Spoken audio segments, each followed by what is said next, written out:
Hello សួស្តីបងប្អូនអរគ្នាថ្ងៃនេះជួបមួយខ្ញុំសាជាថ្មីម្ដងទៀតថ្ងៃនេះខ្ញុំដោយមើលឃើញព័ត៌មានតាម Facebook ព័ត៌មានតាម YouTube គេកំពុងតែផ្អើលដាក់ឆ្នោតទៅនៅអាមេរិកហើយជាទូទៅខ្មែរយើងមិនសូវចេះភាសាអង់គ្លេសប្រហែលទេហើយខ្ញុំគិតថាប្រហែលជាមានប្រយោជន៍ច្រើនសម្រាប់អ្នកដែលគាត់មិនចេះភាសាអង់គ្លេសខ្ញុំចង់បកប្រែសេចក្តីណែនាំរបស់ពីរបៀបនៃការដាក់ឆ្នោតទៅរស់នៅអាមេរិកណាហើយខ្ញុំនឹងរៀបចំវីដេអូនេះជាផាតបងអានេះការបកប្រែនេះប្រហែលជាវែងណាអញ្ចឹងបងប្អូនបានស្ដាប់សេចក្តីបកប្រែនេះគឺរកមើលផាតវាខ្ញុំនឹងដាក់នៅក្នុង playlist មួយសម្រាប់ឲ្យបងប្អូនស្រួលអូខេឥឡូវយើងចាប់ផ្ដើមខ្ញុំចាប់ផ្ដើមបកប្រែតែម្ដង Instruction for the 2020 Diversity Immigration Visa Program DV 2020នេះគឺជាសេចក្តីណែនាំសម្រាប់visa អន្តោប្រវេសន៍ visa អន្តោប្រវេសន៍ diversity មានន័យថាចម្រុះបងប្អូន DV ពីចឹងគេថា DV ហ្នឹងvisa អន្តោប្រវេសន៍ diversity នេះមានន័យថាចម្រុះឆ្នាំ2020ហើយ program review នេះគឺជាសេចក្តីសង្ខេបរបស់កម្មវិធីឆ្នោតនេះគឺថា the Department of State usually annually administer the statutorily mandated diversity immigration visa program នេះគឺprogram នេះកម្មវិធីនេះគឺចេញពីក្រសួង State of Department ក្រសួងការបរទេសនេះ administer ជារៀងរាល់ឆ្នាំគាត់ជារៀងរាល់ឆ្នាំគឺគាត់ធ្វើឲ្យមានកម្មវិធីនេះឡើងរៀងរាល់ឆ្នាំ Section 2 តាមច្បាប់វា203នៃច្បាប់អន្តោប្រវេសន៍ of the Immigration and Nationality Act ច្បាប់តាក់ទងអន្តោប្រវេសន៍និងសញ្ជាតិបានផ្ដល់ឲ្យ provide for a class of immigration known as diversity immigrant from country បានផ្ដល់ provide មានន័យផ្ដល់ឱកាសឲ្យប្រជាជនក្នុងប្រទេសដែលមានការធ្វើអន្តោប្រវេសន៍ទៅសហរដ្ឋអាមេរិកតិចជាងគេណាហើយគេដាក់ឈ្មោះកម្មវិធីនេះថា Diversity Immigrant DI អូខេអន្តោប្រវេសន៍ចម្រុះ For fiscal years 2020 សម្រាប់ឆ្នាំ2020 50k diversity visa will be available visa ឆ្នោតនេះគឺមានរហូតដល់ 50,000 ឆ្នោតអូខេសម្រាប់2020នេះតែបងប្អូនដាក់ឲ្យមានរហូតដល់ 50,000 ឆ្នោតអញ្ចឹង There is no cost to register for the DV program ហើយវាអត់មានអស់អីទេកាលណាបងប្អូនចូលក្នុង website វានេះ website វានេះចូលក្នុង website វានេះមកហើយបងប្អូនដាក់ begin entry មកនោះជាការស្រេចអូខេហើយបងប្អូនបំពេញព័ត៌មានទៅហើយខ្ញុំនឹងបកប្រែបន្ថែមជូនបងប្អូនឲ្យយល់កាន់ច្បាស់តទៅនឹងកម្មវិធីនេះ Applicants who are selected in the program selectee must meet simple but strict eligibility requirement to qualify for a diversity visa បេក្ខជនដែលត្រូវបានរើសដែលត្រូវបានគេជ្រើសរើសគេហៅអង់គ្លេស selectee ហ្នឹងអ្នកត្រូវបានគេជ្រើសរើសគឺត្រូវតែឆ្លើយតបឬក៏ត្រូវតែមានលក្ខខណ្ឌធម្មតាក៏ប៉ុន្តែវាតឹងរឹងមានលក្ខណៈតឹងរឹងដើម្បីខ្លាយឬក៏ពីពាក្យ qualify for មានន័យថាអាចទទួលយក visa នឹងបាន qualify for មានន័យថាពេញលក្ខណៈសម្រាប់ទទួល visa ហ្នឹង The Department of State determines selected through a randomized computer drawing ប៉ុន្តែរឿងដែលសំខាន់នោះគឺថានៅក្នុងនេះគឺគេឲ្យកុំព្យូទ័ររើសហើយរើសដោយព្រាវទៀតអញ្ចឹងចេះអីអាហ្នឹងអត់មានសំខាន់ទេសំខាន់បងប្អូនបំពេញព័ត៌មានហើយ hai computer này rồi nó lừa sầm nang ở miền này. The Department of State distributes diversity visa among 6 geographic regions, and no single country may receive more than 7% of available DV in any 1 year. ក្រសួងការបរទេសរបស់អាមេរិកនឹងគឺថាចែករំលែកអាវីសាទាំង 50000 ហ្នឹងនៅក្នុងតំបន់ទាំង 6 តំបន់ទាំង 6 ហើយអត់មានប្រទេសមួយណាទទួលបានជនអន្តោប្រវេសន៍ឬក៏បានវីសា DV វីសាហ្នឹងច្រើនជាង 7% ទេអញ្ចឹង 7% នៃ 50000 អញ្ចឹងវា 17000 នោះដល់ 17000 អញ្ចឹងកម្ពុជា75ដង35 3500នាក់ក្នុងមួយឆ្នាំអញ្ចឹងកម្ពុជានឹងអាចទទួលបាន 3500នាក់ក្នុងមួយឆ្នាំអូខេ For DV 2020 native of the following country are not eligible to apply because more than 50k native of this country immigrated to United States in the previous 5 years សម្រាប់វីសា DV វីសាឆ្នាំ 2020 នេះគឺថាជនជាតិដែលរៀងនាមខាងក្រោមនេះនឹងមិនអាចមិនមានគេថាលក្ខណៈគ្រប់គ្រាន់ឬក៏មិនចង់និយាយថាអត់អាចដាក់បានទេអត់អាចដាក់ឆ្នោតបានទៀតទេពីព្រោះថាក្នុងកំឡុងពេល5ឆ្នាំនេះគឺជនជាតិនេះបានទៅដល់អាមេរិកច្រើនជាង 50000 នាក់មានបង់ក្លាដេស ប្រេស៊ីល កាណាដា China Colombia Dominican Republic El Salvador Haiti India Jamaica Mexico Nigeria Pakistan Peru Philippines South Korea United Kingdom Independent Territory and Vietnam so យួនក៏អាចដាក់បានដែរដាក់បានខ្មែរដែរណាហើយបើយួនចង់ដាក់មកធ្វើតាក់ញៀនបានខ្មែរមកបន្លំដាក់បានហើយ Person born in Hong Kong Shaw Macau Taiwan are eligible ប៉ុន្តែនៅហុងកុងនៅម៉ាកាវនៅតៃវ៉ាន់អាចដាក់បាន There were no changes in eligibility this year from the previous fiscal years គេថាអត់មានការផ្លាស់ប្ដូរទេសម្រាប់ឆ្នាំនេះរាប់តាំងពីឆ្នាំមុនមកតាំងពីឆ្នាំមុនមិនដូរទេគឺនៅដដែល Eligibility លក្ខខណ្ឌដែលត្រូវបំពេញដែលមានសិទ្ធិនឹងបំពេញព្រឹត្តិការណ៍ដាក់ឆ្នោតនឹង Requirement 1 លក្ខខណ្ឌទី1គឺ individual born in country whose native qualify may be eligible to enter if you were not born in eligible country there are two either way you might be able to qualify នៅក្នុងនេះ country who native qualify មកបណ្ដានៅក្នុងនេះគឺអត់ដល់ចុចអូខេដល់ចុចមើលដែរ so ប្រទេសដែលគេអនុញ្ញាតឲ្យចុះឈ្មោះទៅបានណាបងប្អូនមាន Algeria Angola Benin Botswana អីណានៅ Cameroon យើងមើលមាន Cambodia នៅហ្នឹងអូខេ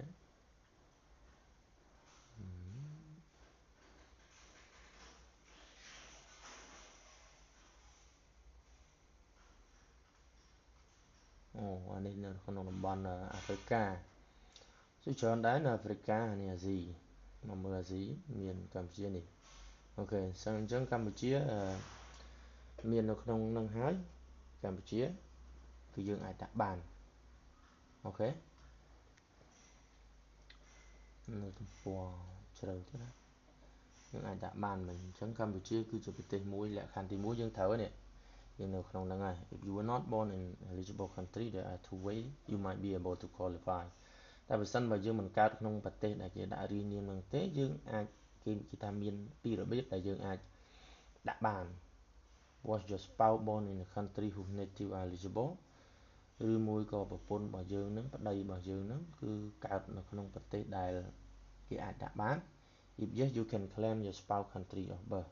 បើសិនជាបានយើងបំពេញព័ត៌មានដាក់ប្រពន្ធឬប្តីយើងដែលនៅក្នុងប្រទេសហ្នឹង provided that both you and your spouse are named on the selected entry are found eligible issue diversity visa ដោយថាយើងទាំងពីរនាក់ហ្នឹងទាំងយើងទាំងប្រពន្ធប្តីរបស់យើងហ្នឹងគឺត្រូវបានដាក់ឈ្មោះនៅក្នុងselected entry ត្រូវបានគេជ្រើសរើស found eligible នេះស៊ូនេះហើយនឹងត្រូវបានគេផ្ដល់ visa ឲ្យ DV visa ឲ្យអូខេ Inter United States simultaneously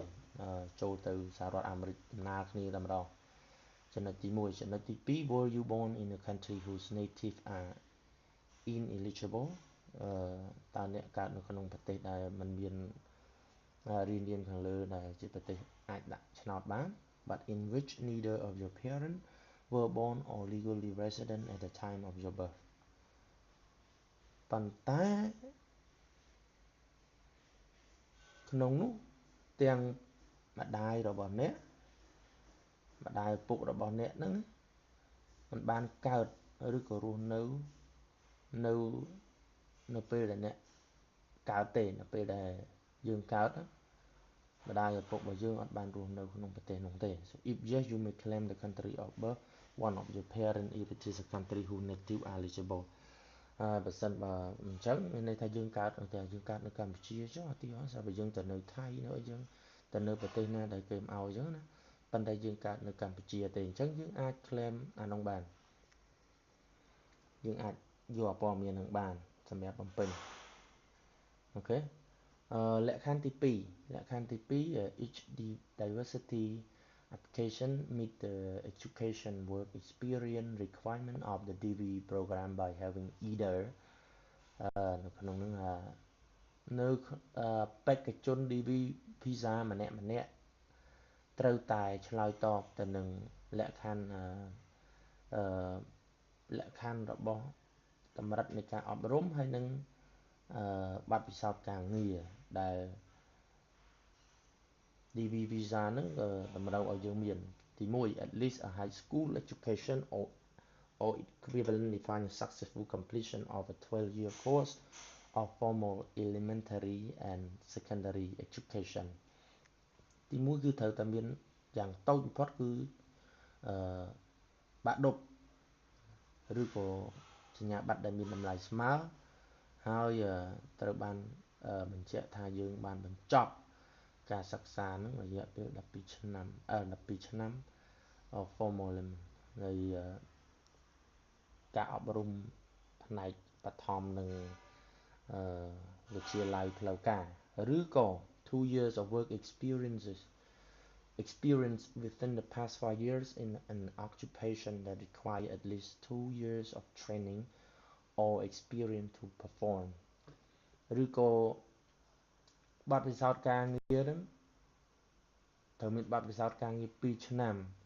within the past 5 នៅក្នុង5ឆ្នាំចុងក្រោយ in occupation that require at least ហើយនៅក្នុងការងារហ្នឹងគឺយ៉ាងហោចណាស់ក៏គេតម្រូវឲ្យយើងហ្នឹង train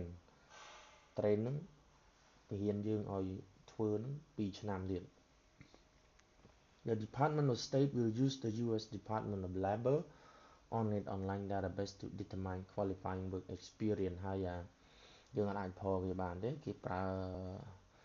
ប្រព័ន្ធ online របស់គេដើម្បីកំណត់ថាយើងវាមានចឹងមែនអត់អូខេ For more information about qualified work experience see the frequently asked question ហ្នឹងយើងអាចមានសំណួរសួរអាហ្នឹងចាំខ្ញុំធ្វើ clip មួយទៀតតទៅសំណួរចម្លើយ Do not submit an entry to the DV visa in unless you meet both of these requirement គេថាកុំដាក់ឲ្យសោះនោះខាតពេលទេបើសិនបើអ្នកលក្ខណៈរបស់អ្នកហ្នឹងលក្ខខណ្ឌរបស់អ្នកហ្នឹងមិនឆ្លើយតបឬក៏មិនមានចំណុច2ខាងលើនេះ Entry period applicant must submit entry for the DV visa នេះពេលចុះឈ្មោះពេលយើងចុះឈ្មោះណា អញ្ចឹងបេក្ខជនដែលនឹងដាក់ពាក្យសុំចូលនៅក្នុងកម្មវិធី DV 2020ហ្នឹងគឺយើងដាក់តាមប្រព័ន្ធអនឡាញតែម្ដងដោយយើងទៅ website dvlottery.state.gov between noon នឹងចន្លោះពេលថ្ងៃត្រង់ Eastern Daytime each នេះម៉ោងវាកំណត់ Wednesday October 3 នៅខែ10ថ្ងៃ3ឆ្នាំ2018 and noon Eastern Standard Time EST GMT5 Tuesday រហូតដល់ខែ11ថ្ងៃ6ឆ្នាំ2018ហើយគេថា do not wait until the last week of the registration period to enter as a heavy demand may result in website delay គេថាកុំឲ្យយើងចាំរហូតដល់សប្តាហ៍ចុងក្រោយអីសោះសប្តាហ៍ចុងក្រោយនៃការចុះឈ្មោះអីពីព្រោះជួនកាលមានគេចុះឈ្មោះច្រើនទៅវាអាចធ្វើឲ្យ website ហ្នឹងវាពន្យាពេលអញ្ចឹងទៅធ្វើយើងខកអញ្ចឹងយើងដាក់ឲ្យបានមុនមកឥឡូវយើងចិត្តនេះហើយយើងចិត្ត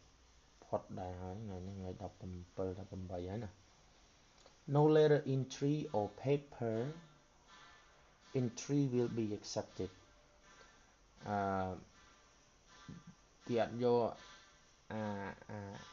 ការចុះឈ្មោះរបៀបกระดาษអីទេគឺយើងចុះឈ្មោះអនឡាញតែម្ដងចុះឈ្មោះនៅលើក្នុង website នេះអញ្ចឹងមានតែក្នុង website ហ្នឹងទេអត់មានថាគេមានណាគេមកបោកបងប្អូនថាចុះតាមគេទៅយើងបំពេញព័ត៌មានដូចយើងបំពេញដាក់ពាក្យធ្វើការដាក់ពាក្យអីចឹងអត់ទេនេះគឺយើងទៅបំពេញព័ត៌មាននៅក្នុង website The law allow only one entry per person during each registration period ច្បាប់របស់អាមេរិកគឺអនុញ្ញាតឲ្យតែម្នាក់បំពេញ form តែមួយទេអញ្ចឹងបំពេញ2គឺធ្លាក់តែម្ដងThe Department of State used sophisticated technology to detect multiple entry ហើយជួនការបរទេសអាមេរិកគឺគាត់ប្រើបច្ចេកវិទ្យាដើម្បីត្រួតពិនិត្យមើលថាអ្នកណាគេដាក់2ដងបើដាក់2ធ្លាក់ហើយ Individual with more than one entry will be disqualified disqualify មានន័យថាធ្លាក់តែម្ដងវាខ្លីមកมันមានលក្ខណៈគ្រប់គ្រាន់Completing your electronic entry for the DV 2020 program ការបំពេញបែបបទ electronic របស់ DV program ហ្នឹងកម្មវិធីឆ្នោតរបស់អាមេរិកហ្នឹងគឺ submit your electronic diversity visa entry form EDV entry from form or DS 5001អានេះគេមានប្រភេទយើងអាចដាក់ពាក្យមានឈ្មោះវាមាន EDV form ឬក៏ DS ឈ្មោះ form នេះណា5001 online at នៅ online តែម្ដងនៅ website dvlottery.state.gov We will not accept incomplete entry incomplete entry ហ្នឹងគេអត់ accept ទេអញ្ចឹងយើងបំពេញឲ្យព័ត៌មានគ្រប់គ្រាន់នៅក្នុងហ្នឹង There is no cost to submit entry form ហើយអត់មានត្រូវការបង់លុយអីទេបើយើងអត់មានអ៊ីនធឺណិតយើងត្រូវបង់លុយអ៊ីនធឺណិតដែរ Please use an updated browser when submitting your application older browser Internet Explorer 8 for example will likely encounter problem with the online DV system សូម្បីតែ browser ដែលយើងនេះគឺតែឲ្យប្រើ update 1 កុំប្រើចាស់ដូច Internet Explorer 8 អីកុំប្រើអីអញ្ចឹងវាអាចមានបញ្ហាអូខេ We strongly encourage you to complete the entry form yourself without a visa consultant visa agent or other facilitator who offer to help យើងខាងស្ថានទូតនឹងគឺថាជំរុញលើកទឹកចិត្តបងប្អូនឲ្យដាក់ឲ្យបំពេញព័ត៌មានខ្លួនឯងដោយចាំបាច់ត្រូវការអ្នកប្រឹក្សាយោបល់វីសាអីទេឬក៏ visa agent ឬក៏អ្នកភ្នាក់ងារដែលគេគ្រោះយោបល់ហ្នឹងឬ other facilitator ឬក៏ណាគេផ្សេងទៀតគេឲ្យតែពីខ្លួនយើងឲ្យជួយបំពេញទេយើងត្រូវបំពេញខ្លួនឯងអូខេបើយើងមិនច្បាស់យើងសួរគេទៅហើយយើងបំពេញខ្លួនឯងទៅ If someone help you, you should be present when your entry is prepared. So you can provide correct answer to the question and retain the confirmation page and your unique confirmation number. បើសិនបើមានអ្នកណាគេជួយយើងក្នុងការបំពេញហ្នឹងយើងគួរតែនៅកន្លែងហ្នឹងនៅមួយគេហ្នឹងដល់ពេលដែលគេកំពុងបំពេញហ្នឹងprepare មករៀបចំហ្នឹងហេតុអីពីព្រោះថាយើងត្រូវផ្ដល់ព័ត៌មានដែលជាក់លាក់ត្រឹមត្រូវហើយនឹងទៅសំណួរដែលគេឲ្យយើងបំពេញហ្នឹងហើយរក្សាទុកនៅអា page ដែលគេពេលយើង success ពេលយើងទទួលបានជោគជ័យយើង capture វាទុកឬ print វាទុកហើយនឹងរក្សាលេខកូដ confirmation number ដើម្បីយើងដល់ខែ7យើងទៅមើលយើងចូលទៅមើលថាយើងជាប់ណាគឺយើងយកលេខកូដហ្នឹង It is extremely important that you retain your confirmation page and unique confirmation number វាមានសារៈសំខាន់ខ្លាំងមែនទែនបើយើងអត់រក្សាទុកអត់ copy អត់រក្សាទុកអា confirmation page អា page ដែលបញ្ជាក់ថាយើងបានបំពេញជោគជ័យហើយនឹងលេខសម្ងាត់លេខ unique confirmation ណាលេខដែលគេ confirm មកដើម្បីយើងយកទៅចូលមើលនោះណាបើសិនយើងអត់យកហ្នឹងស្មើនឹង 0 ដែរណាអូខេបើបាត់អាហ្នឹងយើងដឹងទៅយកនៅណាទេ It is extremely important that you retain on all. Without this information, you will not able to access the online system. ខ្ញុំបញ្យល់ហើយបើសិនយើងអត់មានព័ត៌មានទាំងអស់ហ្នឹងយើងអត់អាចទៅមើលថាតើយើងជាប់ឬធ្លាក់បានទេ Be aware of someone offer to keep this information for you. Be wary if someone offer to keep. សូមប្រុងប្រយ័ត្នបើសិនបើណានាម្នាក់ចង់រក្សាព័ត៌មានឲ្យអ្នក You also should retain access to the email account listed in your DV entry. See the frequently asked question for more information about diversity visa program scam. ហើយអ្នកគួរតែរក្សាemail ដែលយើងដាក់នៅក្នុង DV lottery visa ហ្នឹងគឺយើងត្រូវតែរក្សាយើងត្រូវតែអាសាចូលមើលវាដាក់ password ពី3តង់អញ្ចឹងទៅកុំឲ្យគេលួចបានអញ្ចឹងណា See the frequently asked question for ហើយគេឲ្យយើងមើលព័ត៌មានតើតងនឹងសំណួរដែលគេអាសាសួរអាហ្នឹងខ្ញុំក៏នឹងបកប្រែបងប្អូនដែរចាំបន្តទៀតឥឡូវទៅសម្រាប់ព័ត៌មានបន្ថែមទៀតតកតងទៅនឹង scam មានពួកបោកប្រាស់ online You may also wish to view our video for an introduction of the diversity visa program and step-by-step guide to help you submit an entry ហើយអ្នកគួរតែផងដែរមើលអាវីដេអូដែលគេដាក់មកគេបរៀនយើងណាសេចក្តីណែនាំក្នុងការយើងដាក់មកคลิปទៅមកคลิปមើលតិចដើម្បីឲ្យយល់មុននឹងយើងដាក់ពាក្យហ្នឹងដើម្បីជួយយើងអាចដាក់ពាក្យនឹងបានបំពេញព័ត៌មាននឹងបាន After you submit a complete entry, you will see a confirmation screen contain your names and unique confirmation number. បន្ទាប់ពីយើងបំពេញរួចហើយយើងនឹងឃើញអា confirmation screen អា page ដែលគេនេះមកហ្នឹងខ្ញុំចង់ឲ្យបងប្អូនមើលមួយខ្ញុំដាក់ហើយថាតើអា page ដែលគេ confirm ហ្នឹងវាយ៉ាងម៉េចអូខេនេះអូខេអានេះខ្ញុំដាក់ហើយខ្ញុំ screenshot វាទុកណាអានេះអញ្ចឹងបើបងប្អូនដាក់ហើយវា load មកអញ្ចឹង success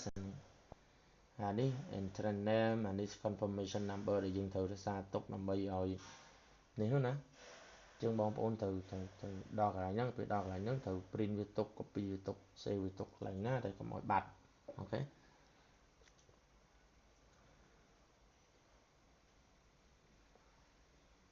Starting May 7ចាប់ពីខែ May ខែ6 5មិនខែ6ខែ5 April May June July ខែ5យើងអាចត្រួតពិនិត្យមើលបានហើយថាតើយើងជាប់ឬក៏ធ្លាក់នៅក្នុង website នេះ ហើយយើង click on entrance status check រមើលពាក្យនេះពាក្យ entrance status check កន្លែងហ្នឹងហើយយើងបំពេញព័ត៌មានដែលគេប្រាប់ទៅ enter your នេះគេប្រាប់មកទៀតថា entering your unique confirmation number and personal information ដោយយើងដាក់ព័ត៌មានរបស់យើងហ្នឹងលេខ confirmation របស់យើងហើយនឹងព័ត៌មានតខ្លួនរបស់យើងដែលយើងពេញហ្នឹង you must use entrance status check to check if you have been selected for DV 2020 យើងត្រូវតែប្រើនេះentrance status check ហ្នឹងមកដើម្បីត្រួតពិនិត្យប្រសិនបើយើងត្រូវបានជ្រើសរើសឬក៏ជាប់ឆ្នោត if selected to check your immigration visa interview appointed ហើយបើសិនបើយើងឃើញថាយើងត្រូវបានគេជ្រើសរើសហើយចាប់ផ្ដើមមកតង់ទៀតគឺត្រួតពិនិត្យកន្លែងដែលគេណាត់ឲ្យយើងនេះ visa interview appointed កន្លែងដែលគេណាត់សម្ភាសនេះអូខេ The US government will not inform you directly រដ្ឋាភិបាលអាមេរិកនឹងមិនប្រាប់យើងទេយើងទៅមើលខ្លួនឯង Entrance status check is the sole source or instruction on how to proceed with your application entrance status check ហ្នឹងគឺជាប្រភពព័ត៌មានតែមួយគត់សម្រាប់យើងសម្រាប់ផ្ដល់សេចក្តីណែនាំនៅរបៀបដែលយើងធ្វើដំណើរការពាក្យរបស់យើងហ្នឹងពាក្យដាក់ឆ្នោតរបស់យើងហ្នឹង please review ហើយបើមិនច្បាស់ទេមានសំណួរចម្លើយនៅខាងក្រោមខ្ញុំនឹងប្រាប់បងប្អូនថែមទៀត You must provide the following information to complete your entry នេះគឺជាព័ត៌មានដែលអ្នកទាំងអស់គ្នាត្រូវតែមានដើម្បីបំពេញឆ្នោតហ្នឹងទី1ឈ្មោះ name last of family name last name with family first name middle name ឈ្មោះតកូលឈ្មោះខ្លួនឯងមានឈ្មោះអ្នកខ្លះមានឈ្មោះកណ្ដាលទៀតឈ្មោះ3តង់អញ្ចឹងណា exactly and appear on your passport exactly as it appear on your passport ឲ្យដូចទៅនឹងឈ្មោះដែលនៅក្នុង passport របស់យើងណា if you have only one name it must be entered in the last family name field ហើយបើសិនបើយើងមានតែឈ្មោះតែមួយទេយើងដាក់កន្លែងយើងបំពេញវានៅក្នុង last ឬក៏ family name ទៅកន្លែងតកូលទៅ gender ប្រុសឬស្រីយើងដាក់មកថ្ងៃខែឆ្នាំកំណើតមានថ្ងៃមានខែមានឆ្នាំ city where you were born កើតនៅណា country where you were born កើតនៅក្នុងប្រទេសណា use the name of the country currently used for the place where you were born ប្រើអានេះគេឲ្យប្រើឈ្មោះប្រទេសដែលអ្នកកំពុងតែ currently used for the place where you were born មួយប្រទេសដែលយើងកើតណា country of eligibility for the DV visa your country eligibility will normally be the same as your country of birth ប្រទេសដែលមានសិទ្ធិដាក់ឆ្នោត DV program ហ្នឹងអញ្ចឹង your country ប្រទេសដែលមានសិទ្ធិដាក់ឆ្នោតហ្នឹងនឹងជាធម្មតាគឺដូចទៅនឹងប្រទេសដែលយើងកើតអូខេ Your country eligibility is not related to where you live or your nationality ប្រទេសដែលមានសិទ្ធិដាក់ហ្នឹងគឺវាមិនពាក់ព័ន្ធទៅនឹងប្រទេសដែលយើងកំពុងតែរស់នៅឬក៏សញ្ជាតិរបស់យើងទេ If it is different from your country of birth តែបើសិនបើវាខុសពីប្រទេសកំណើតរបស់យើង If you were born in a country that is not eligible បើសិនបើយើងកើតនៅក្នុងប្រទេសដែលមិនមានសិទ្ធិដាក់ពាក្យទេ Please review the question ហើយឲ្យយើងទៅមើលព័ត៌មានសំណួរចម្លើយវិញ To see if there is another way you may be eligible ខាងលើមិញខ្ញុំបកប្រែបងប្អូនអាចមើលទៅលើវិញបានសម្រាប់អ្នកដែលមិនមានលក្ខណៈគ្រប់គ្រាន់មិនមាននៅក្នុងប្រទេសដែលគេរៀបរាប់ណាវាមានពីររបៀបមកហ្នឹងអូខេ Entrance photograph recent photographs taken within the last 6 months រូបភាពគឺសំខាន់ណារូបភាព អញ្ចឹងគឺយករូបភាពថ្មីដែលយើងថតក្នុងកំឡុងពេល5ខែអញ្ចឹងមើលដាក់ខុសធ្លាក់ទៀតអាហ្នឹងទៅកន្លែងធ្លាក់នេះ of yourself your spouse and all your children ហើយរូបភាពហ្នឹងគឺទៅទាំងអស់តាំងពីប្រពន្ធតាំងពីកូនក៏មាន for compositional and technical specification សម្រាប់ឲ្យ see submitting a digital photograph for personal and technical យើងអាចមើលទៅកន្លែង digital photograph នៅក្នុង website ណាបាននេះ photo requirement សម្រាប់បង្ហាញយើងថាយើងត្រូវដាក់របៀបមិនណា do not need to include a photograph for a spouse or children who is already a US citizen or lawful permanent resident but you will not be if you do គេថាកុំឲ្យរាប់បញ្ចូលអារូបប្តីឬក៏ប្រពន្ធដែលជាជនជាតិអាមេរិកទៅហើយនោះអត់ទេឬក៏ជាអ្នកដែលរស់នៅក្នុងហើយបានទៅនៅក្នុងហើយទេបើសិនបើមានក៏មិនត្រូវបានពិន័យដែរអត់អីទេយើងដាក់វាសំខាន់អីដែរទេ DV entry pro photograph must meet the same standard of US visa photo រូបភាពណាត្រូវតាមស្តង់ដាររបស់ US visa photo អូខេរូបភាពហ្នឹងគឺត្រូវតែនេះហើយនៅក្នុងហ្នឹងគេមាននេះរូបភាព requirement picture នេះនេះអូខេនេះអញ្ចឹងវាមានត្រូវមានលក្ខណៈអញ្ចឹង600 x 600 pixel in dimension នេះចាំច្បាស់ថាខុសធ្លាក់អាហ្នឹងធ្លាក់ស្រួលអញ្ចឹងទេធ្លាក់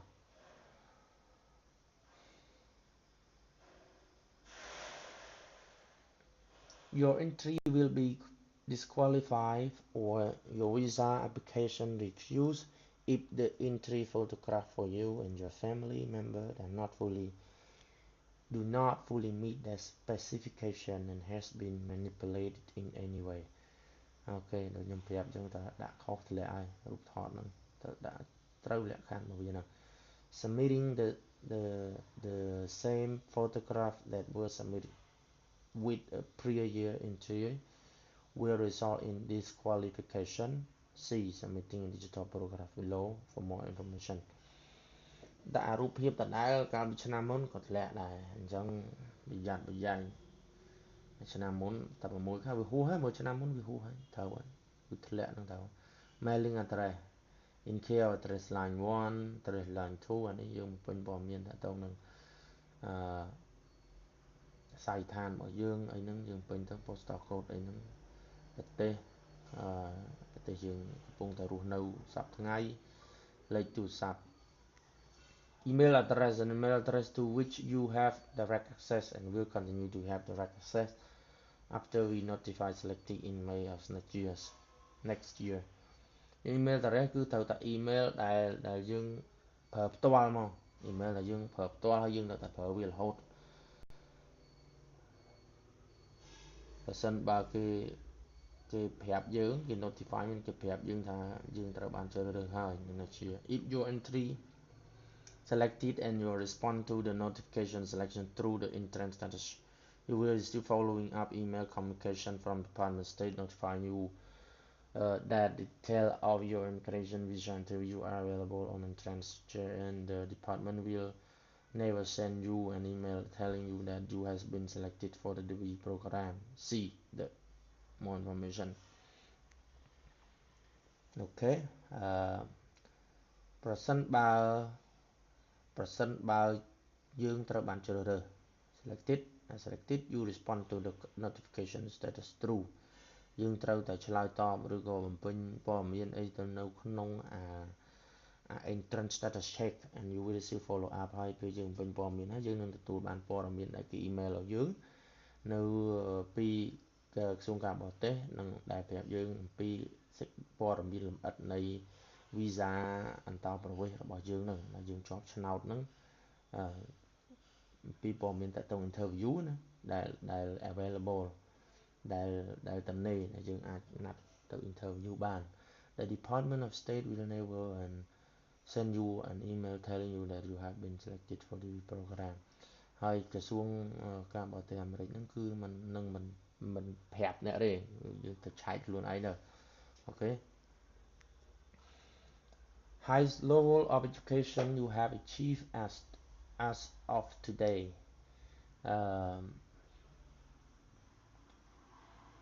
ចំណេះដឹងកម្រិតវិជ្ជាជីវៈខ្ពស់ជាងគេរបស់អ្នកដែលយើងបានរៀនចប់ណាដល់ថ្ងៃហ្នឹង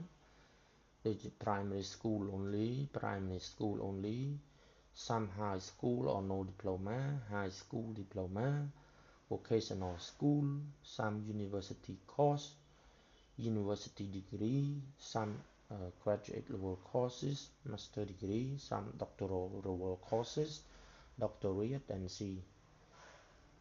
នេះគឺព័ត៌មានតទៅនឹង education របស់យើងមាន primary ថ្នាក់បឋមថ្នាក់វិទ្យាល័យថ្នាក់វិទ្យាល័យថ្នាក់បាក់ឌុបថ្នាក់អីហ្នឹងហើយ vocational school ហ្នឹងយើងថ្នាក់វិជ្ជាជីវៈយើងបរៀនអីហ្នឹង some university course ហើយនឹងសញ្ញាបត្រថ្នាក់វគ្គសិក្សារបស់មហាវិទ្យាល័យឬក៏សញ្ញាបត្រមហាវិទ្យាល័យវគ្គ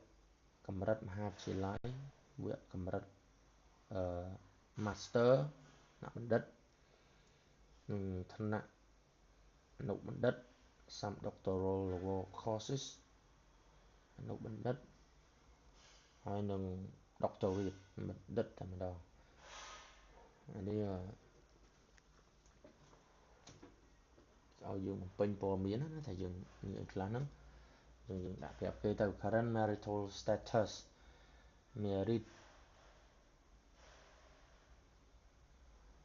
unmarried ទី1ទី2 married and my spouse is not a US citizen or US law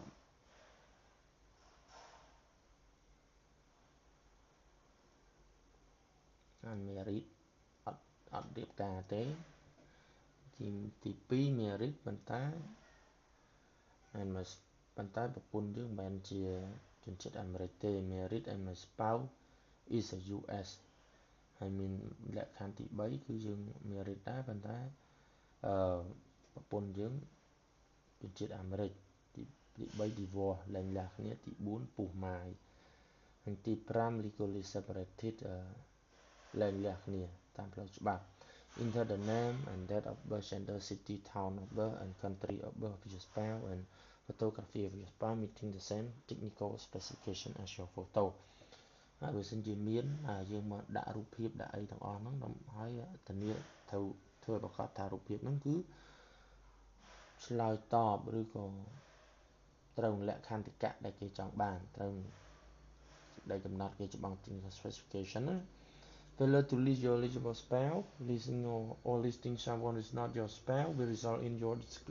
disqualification ធ្លាក់ទៀតបើសិនបើយើងអត់ដាក់ប្រពន្ធអត់ដាក់កូនអីទៅទេឬក៏ដាក់ប្រពន្ធដាក់កូនដែរប៉ុន្តែមិនមែនទេមិនមែនប្រពន្ធយើងទេយើងផោគេអានឹងធ្លាក់តែម្ដងបាញ់និយាយច្រើន In your case at the time of the interview is okay you must list your spouse even if currently are separated from him or her គេថាយើងអាចដាក់ឈ្មោះប្រពន្ធដាក់ឈ្មោះប្តីយើងបានបើទោះបីជាយើងលែងលះបែកគ្នាក៏ដោយ unless you legally separated លុះត្រាតែយើងនឹងដាច់គ្នាតាមរយៈផ្លូវច្បាប់បានយើងមិនបាច់ដាក់ទេតែបើយើងគ្រាន់តែបែកគ្នាយើងដាក់ទៅអត់ទាន់លែងលះផ្លូវការណា Legal separation is an arrangement when a couple remain married but live apart following a court order legal separation ហ្នឹងគឺថាយើងគឺជាការរៀបចំមួយនៅពេលដែលគូស្វាមីភរិយាហ្នឹងនៅតែរៀបការក៏ប៉ុន្តែនៅតែជាប់ចំណងការឡើយអត់ទាន់ដាច់ទេប៉ុន្តែរស់នៅផ្សេងគ្នាដោយបន្លំទៅតាមឬធ្វើទៅតាមបទបញ្ជារបស់តុលាការ If you and your spouse are legally separated your spouse will not be able to immigrate with you through the diversity visa program ប្រសិនបើយើងឬក៏ប្តីប្រពន្ធរបស់យើងនឹងគឺបែកគ្នាហើយបែកគ្នាតាមផ្លូវច្បាប់អានេះលែងលះគ្នាតាមផ្លូវច្បាប់ប្រពន្ធឬប្តីនឹងគឺនឹងមិនអាច integrate មានន័យថាមិនអាចអន្តោប្រវេសន៍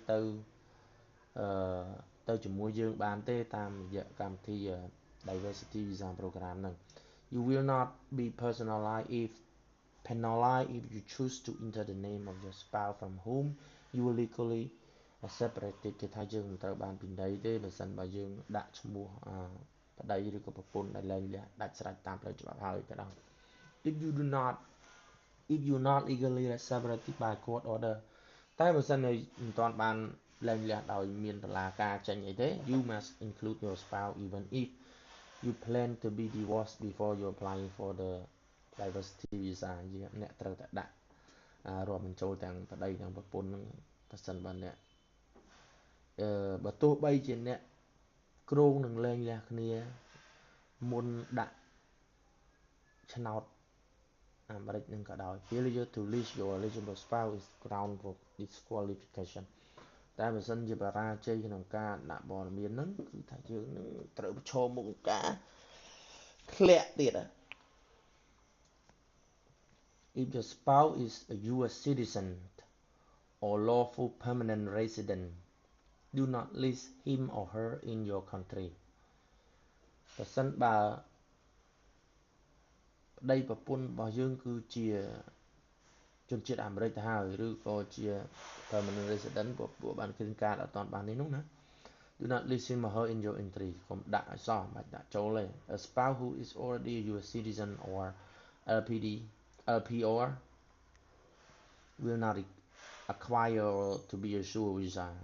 គេចេញ visa ឲ្យទៀតបើមានហើយ therefore if you select married or my spouse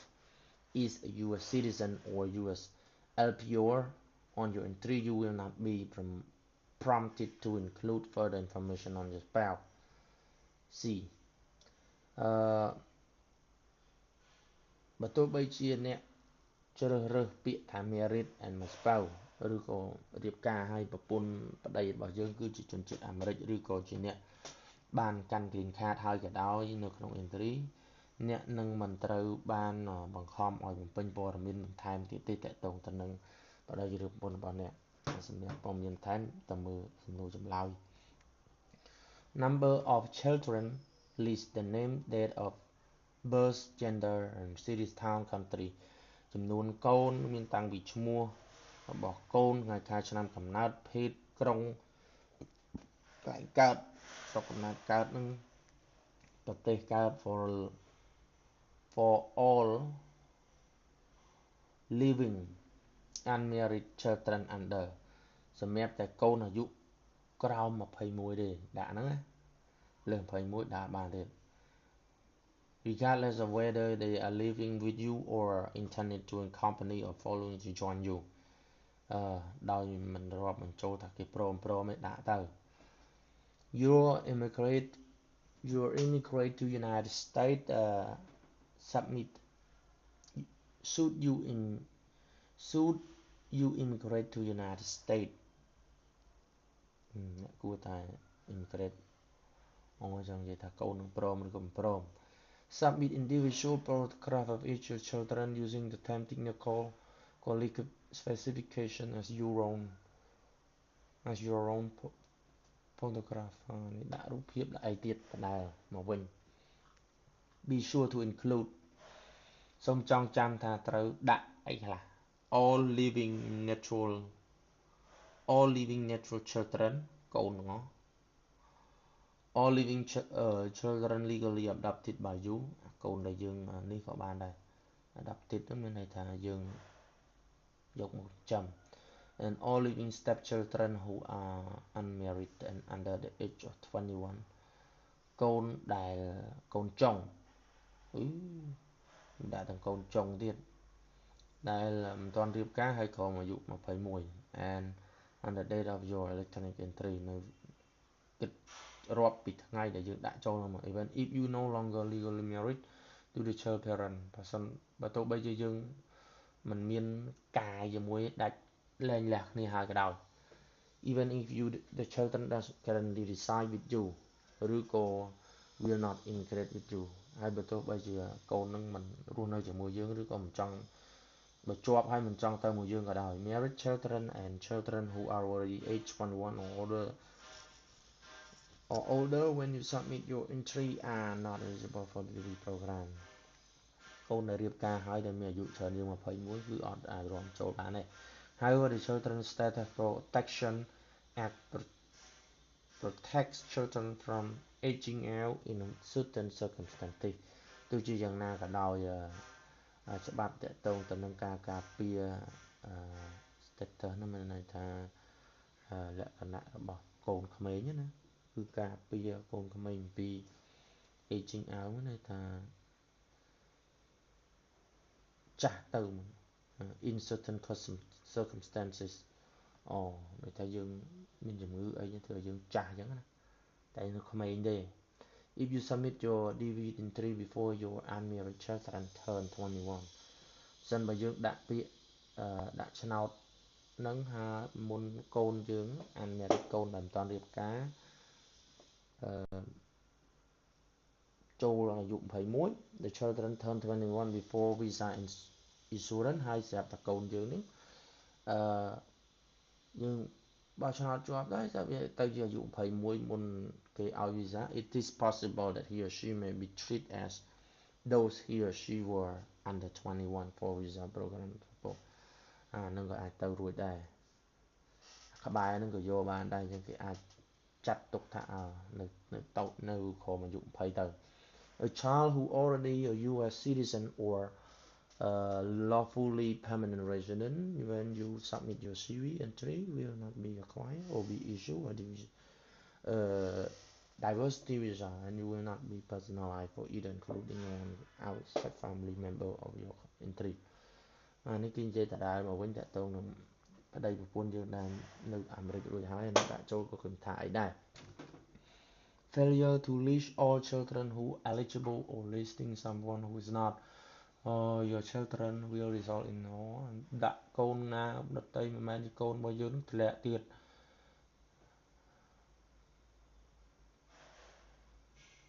ដាក់សារថ្មីទៅហើយព័ត៌មានបន្ថែមយើងមើលនៅក្នុងសំណួរចម្លើយដែល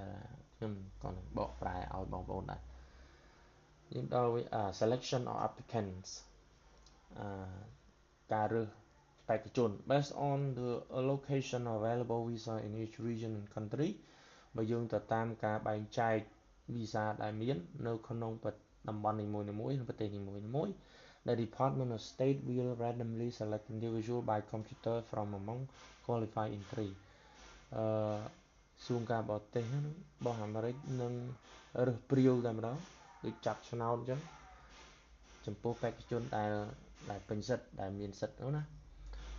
all DV 2020 entrant must go to the entrance status check using the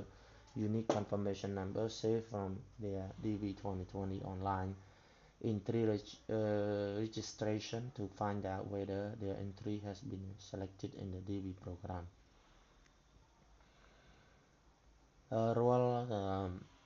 បេក្ខជនដែលចុះឈ្មោះគឺត្រូវតែទៅមើលទៅឆែកមើលថាយើងជាប់ឬធ្លាក់នៅក្នុង entrance status check នោះណាដោយប្រើ confirmation number របស់យើង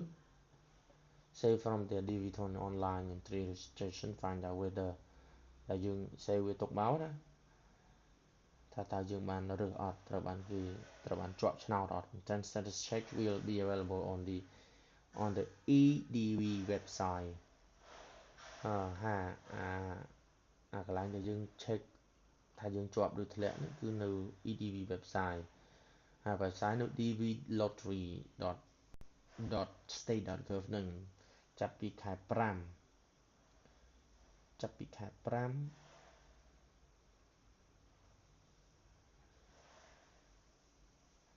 ថ្ងៃ7ទៅតាមរយៈ through at least September 30 2020 រហូតដល់ រហូតដល់ខែ9 រហូតដល់ខែ 9 ឆ្នាំ 2020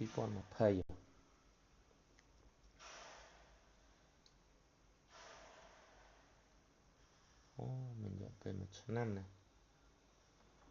ឆ្នាំពេញខែ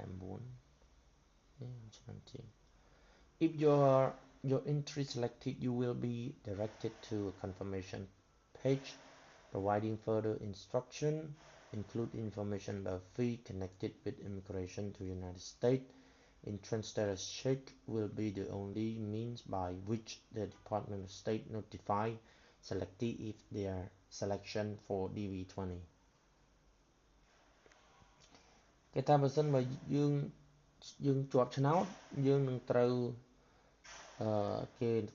directed to មានន័យថាឲ្យយើងចុចកន្លែងហ្នឹងទៅតើកន្លែង confirmation page ឲ្យយើងផ្ដល់ព័ត៌មានឲ្យគេបន្ថែមទៀតរាប់បញ្ចូលទាំងព័ត៌មានពីតម្លៃពាក់ព័ន្ធទៅនឹងការធ្វើអន្តោប្រវេសន៍ទៅអាមេរិកហ្នឹងហើយ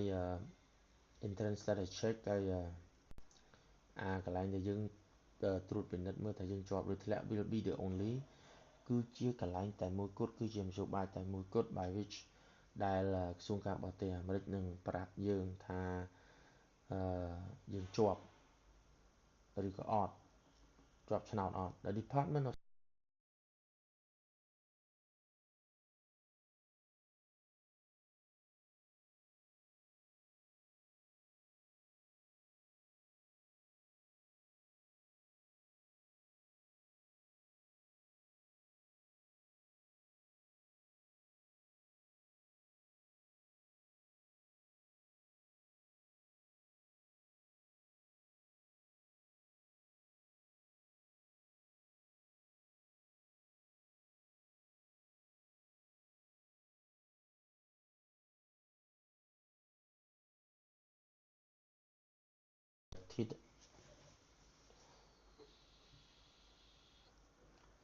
អ្នកដែលអត់ជាប់ឆ្នោតនឹងត្រូវបានបញ្ជាក់ដែរត្រូវបានគេប្រាប់ដែរតាមរយៈentrance status check ហ្នឹង and you strong encouraged to access entrance status check yourself do not rely on someone else to check and inform you ហើយអ្នកត្រូវតែត្រួតពិនិត្យខ្លួនឯងកុំឲ្យនរណាគេមើលឲ្យ In order to immigrate DV selectee must admissible to United States the DS-260 ដើម្បីធ្វើអន្តោប្រវេសន៍អ្នកដែលជាប់ឆ្នោតគឺត្រូវ admissible to United States ត្រូវអនុញ្ញាតឲ្យចូលសហរដ្ឋអាមេរិក The DS ហើយតម្រង់បែបបទការបំពេញ DS-260 គឺ online immigration visa and alien registration application electronically and the consular officer in person will ask you question about your eligibility to immigrate under US law and that question include criminal and sexual related topic អូខេអញ្ចឹងយើងពេញព័ត៌មានតទៅនឹង application online មួយទៀតដែលឈ្មោះវា DS-260 Immigrant Visa ហើយនឹងនេះហ្នឹងហើយយើងបំពេញ online ដូចគ្នាហើយមន្ត្រី control អាមេរិកនឹងសួរយើងពីសំណួរជាច្រើនតទៅនឹងភាពស្របច្បាប់របស់យើងណា eligible លក្ខខណ្ឌស្របរបស់យើងថាលក្ខខណ្ឌដែលអាចយើង immigrate ទៅអាមេរិកដោយស្ថិតនៅក្នុងដោយស្របទៅតាមច្បាប់អាមេរិកណា This question include ហើយចំនួននឹងសួរតទៅនឹងស្អីគេក្រឹតកម្មដែលយើងប្រព្រឹត្តនឹងហើយនឹងតទៅសន្តិសុខចំនួនទាំងអស់ហ្នឹងគឺសួរតទៅទាំងអស់ហ្នឹង All selectee include family member must issue visa by September 30 អ្នកដែលត្រូវបានគេជ្រើសរើសរាប់បញ្ចូលទាំងសមាជិកគ្រួសារគឺត្រូវតែចេញ visa គឺត្រូវ ត្រូវគេចេញ visa ឲ្យនៅ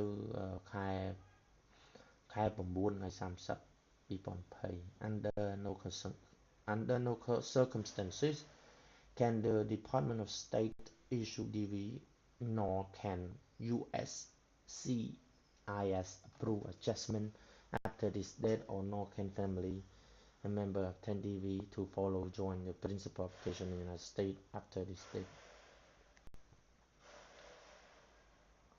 គឺអត់មានស្ថិតនៅក្រោមគ្មានលក្ខខណ្ឌណាមួយទេដែលអត់មានលក្ខខណ្ឌណាមួយដែលក្រសួងការបរទេសមិនចេញណាមិនចេញវីសាឲ្យយើងឬក៏មិនឯកភាពទៅលើការកែប្រែនៅលើអីគេมันអាចកែប្រែទៀតมันអាចកែប្រែថ្ងៃខែទៀត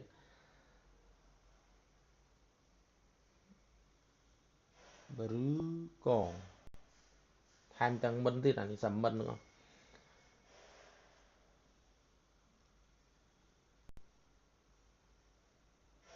សមាជិកគ្រួសារក៏អាចសុំ DV visa ហ្នឹង follow to join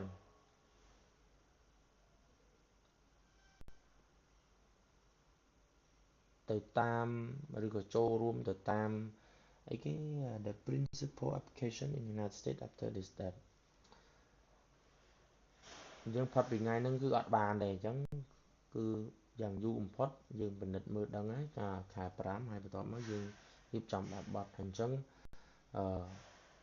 យ៉ាងយូរបំផុតគឺត្រឹមខែ9ហ្នឹងគឺគេនេះហើយគេឲ្យវីសាយើងអូខេខ្ញុំបកប្រែប៉ុណ្ណឹងសិនហើយខ្ញុំនឹងបកប្រែទៀតតទៅនឹង photograph ហើយសង្ឃឹមថាបងប្អូននឹងមើលអាចមានចម្ងល់អីសួរថែមទៀត